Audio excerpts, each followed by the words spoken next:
हुआ, क्या कुछ आगे की रणनीति है और क्या कुछ अब तक हुआ? देखिए, लोकतांत्रिक भारत में यह दुर्भाग्य का विषय है, जिस भारत को किसान और मजदूरों का भारत कहा जाता है, जहां उनको रीढ़ की हड्डी कहा जाता है, और ऐसे भारत गणतंत्र कोई मजदूर अपनी मांगों को लेकर, स्थानीय लोग अपनी मांगों को लेकर अगर 40 दिन तक धरने पर बैठते हैं, उसके बाद भी मैंने प्रबंधन वार्ता के लिए नहीं तैयार होती है, तो ये कहीं ना कहीं एक शर्मनाक विषय है। लोकतंत्र पर प्रश्न चिन्ह खड़ा होता है। यही अगर कोई नेता विधायक अगर फोन कर दे तो जीएम दौड़कर उनके दफ्तर पर, उनके आवास पे चले जाते हैं, लेकिन 40 दिन तक पूरे परिवार के साथ लोग धरना पर बैठते हैं, लेकिन वार्ता नहीं हो पाती है।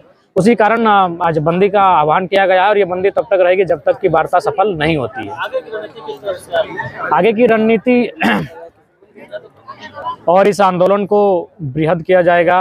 इसे पूरे गांव-गांव तक ये मैसेज फैल ही रहा है, और जैसे जैसे दिन व्यतीत होगा भारी संख्या में लोग जुटेंगे, और ऐसे में प्रबंधन के लिए बहुत बड़ा गंभीर विषय होगा। अगर किसी के साथ कुछ अप्रिय घटना घटती है तो उसके लिए यहाँ के स्थानीय प्रशासन और प्रबंधन दोषी होगी। 20 मजदूर को 3 साल से उसको बाहर रखा गया है, निष्कासित किया गया है, इस पर आप क्या कहते हैं? देखिए, इस पर सवाल आप प्रबंधन से पूछिए, ये मेरा सवाल नहीं है। मैं यहाँ आंदोलन करने के लिए आया हूँ। मैं मजदूरों के साथ साथ जो स्थानीय लोग हैं उनके समर्थन में आया हूँ, और उनकी मांगे वाजिब है, उनको उनका अधिकार मिले। बाकी क्यों निकाला गया ये तो प्रबंधन के पास जवाब होगा।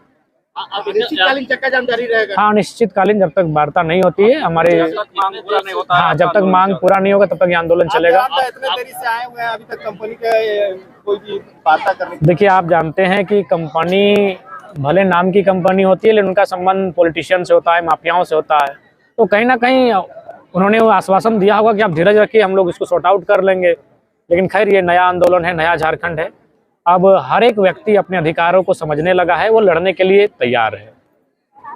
दादा, ईडी लगातार प्रेशर बना रहा है। देखिए, यहाँ का विषय ये नहीं है। आप चाहेंगे जिस विषय के लिए बैठे हैं उसके लिए आप अलग से सवाल कीजिए। मजदूरों का बात है कि और कुछ बात है यहाँ पे? नहीं, स्थानीय लोग जो हैं उनका भी 75% रोजगार का बात है, रैयत विस्थापितों के रोजगार का विषय का बात है। हाँ, क्या सवाल है पत्रकार महोदय? नहीं, हमने चुनौती कहाँ दिया। मैंने ये कहा आपके पद का सम्मान है, आपकी गरिमा का सम्मान है। मैंने उनसे निवेदन किया कि यदि आपको लाठी चलानी हो तो लाठी मत चलाइए, गोली चलाइए। कोई लाठी चलाइएगा तो हम लोग घायल हो जाएंगे, और घायल जब गरीब लोग हैं तभी ना नौकरी की मांग के लिए धरना पर बैठे, तो हमारा इलाज कौन करेगा? मर जाएंगे तो कफन कोई भी चंदे में दे देगा, इसलिए हमें मार दीजिए। अगर आपको ड्यूटी अगर बात भी करती है, अगर आपको ड्यूटी में अगर सही गलत मजदूरों की चीख पीड़ा नहीं दिखती है, और अगर आपको ड्यूटी में प्रेशर में है, तो हमने यही उनसे आह्वान किया कि आप हम पे गोलियां ही चला दीजिए, लेकिन लाठी मत चलाइएगा। चला ही नहीं कहा, उनसे निवेदन किया मैंने कि गोलियां चलाइए, लाठियां नहीं। प्रबंधक से कुछ बात हुई?